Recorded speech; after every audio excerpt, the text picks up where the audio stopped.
నమస్తే శ్రీ మాత్రే నమః శ్రీ గురుభ్యో నమః ఆగస్టు నెల 6వ తారీఖు 2025 బుధవారం నాటి పంచాంగం ప్రకారము మేషాది ద్వాదశ రాశుల వారికి గ్రహస్థితులు ఎలా ఉన్నాయి, ఆ గ్రహాలు ఇచ్చే ప్రభావాలు ఏంటి, అంశాలు ఏంటి అనే విషయంలో ఈనాటి గ్రహస్థితులు చూసినట్టయితే కనుక సూర్యుడు కర్కాటక రాశిలోను, చంద్రుడు వృశ్చిక రాశిలో అనురాధ నక్షత్రం మీద, కుజుడు మిథునంలోను, బుధుడు కర్కాటకంలో బలహీన స్థితిలో సంచారంలో ఉన్నాడు, గురుడు వక్రంగా వృషభంలోను, శుక్రుడు సింహరాశిలోను, శని భగవానుడు కుంభంలో వక్రస్థితిలోను, రాహు మేషంలోను, కేతు తులాలో సంచారం చేస్తున్నాడు. చంద్రుడు అనురాధ నక్షత్రం మీద ఉండడం వల్ల ఆత్మవిశ్వాసము, లోతైన ఆలోచన, మీకు శ్రమకు తగ్గిన ఫలితాలు ఈ రోజు బలంగా కనబడుతున్నాయి. ఇది అందరికీ ఉపయోగపడుతుంది. ఈ ప్రభావము మేషాది ద్వాదశ రాశుల వారికి, స్త్రీలకు, పురుషులకు అందరికీ కూడా వర్తింపజేస్తుంది. తదుపరి రాశి మకర రాశి. ఈ రాశి వారి యొక్క ఫలితాలు, కొత్త పనులకు ఈ రోజు మీరు శ్రీకారం చుట్టచ్చు. అంటే ఏదైనా కొత్తగా మీరు ఏం స్టార్ట్ చేయాలన్నా, వ్యాపారమైన, ఉద్యోగమైన, రాజకీయంలోకి వెళ్ళడానికైనా, ఏ పనికైనా సరే మీరు ఈ రోజు అనువైన రోజు. మీకు వెంటనే ప్రయత్నం చేసుకోండి.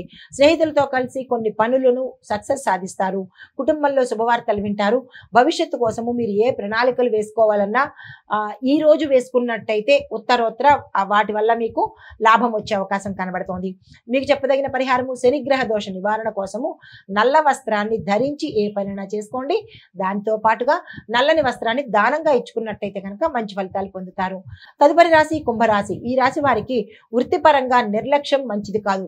నాకేంటి, నేనేదైనా చేయగలను, నా ఇష్టమే అన్నట్టుగా కొంత నిర్లక్ష్య ధోరణి కనుక ఉంటే దానివల్ల మీకు ఈరోజు దెబ్బతినే అవకాశం కనబడుతోంది. జాగ్రత్తగా చూసుకోండి. శ్రమించిన పనులకే మీకు ఫలితాలు వస్తాయి. అయాచితంగా ఏ ఫలితం ఆశించినా రాదు. కుటుంబానికి సరి అయిన సమయాన్ని కేటాయించే ప్రయత్నం చేయండి. ఎంతసేపు ధనాదాయమే కాదు, కుటుంబం కూడా మీ పార్టు అన్న ఒక యోచన పెట్టుకోండి. ఖర్చులు నియంత్రించుకోండి. ఖర్చులు ఎక్కువగా అయ్యే అవకాశం ఉంది. ఆకస్మికంగా ఖర్చులు పెరగడంతో పాటు కొత్త ఖర్చులు కూడా వచ్చే అవకాశం ఉంది. ఈ విషయంలో జాగ్రత్తలు తీసుకోండి. పరిహారంగా వృద్ధులకు ఈ రోజు మీ యథాశక్తి అన్నదానం చేసినట్టయితే కొంత సానుకూలంగా ఉండే అవకాశం కనబడుతోంది. తదుపరి రాశి మీనరాశి. ఈ రోజు మీకు అంతా శాంతియుతంగాను, చాలా చక్కగాను, అనువుగాను, ఎటువంటి ఒడిదుడుకులు లేకుండా ప్రశాంతంగా ఈ రోజు ఉంటుంది.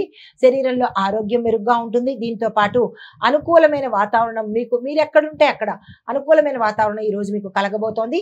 దీంతో పాటు మీరు చక్కని నిర్ణయాలు ఈ రోజు తీసుకోవడానికి కానీ, పెట్టుబడులు పెట్టడానికి కానీ, ఏ రంగంలో ఉన్న వాళ్ళైనా సరే, ఇన్వెస్ట్మెంట్స్ కాదు, సేవింగ్స్ కాదు, దేనికైనా ఈ రోజు అనుకూలమైన రోజు.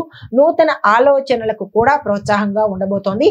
ఆ విషయంలో మీరు యోచన చేసుకోండి.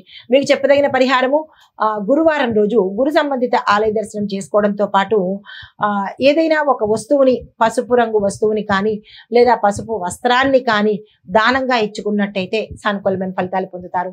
ఇది మేషాది ద్వాదశ రాశుల వారికి చెప్పదగిన గోచార రీత్యా ఫలితాలు, పరిహారాలు, సూచనలు. నమస్తే.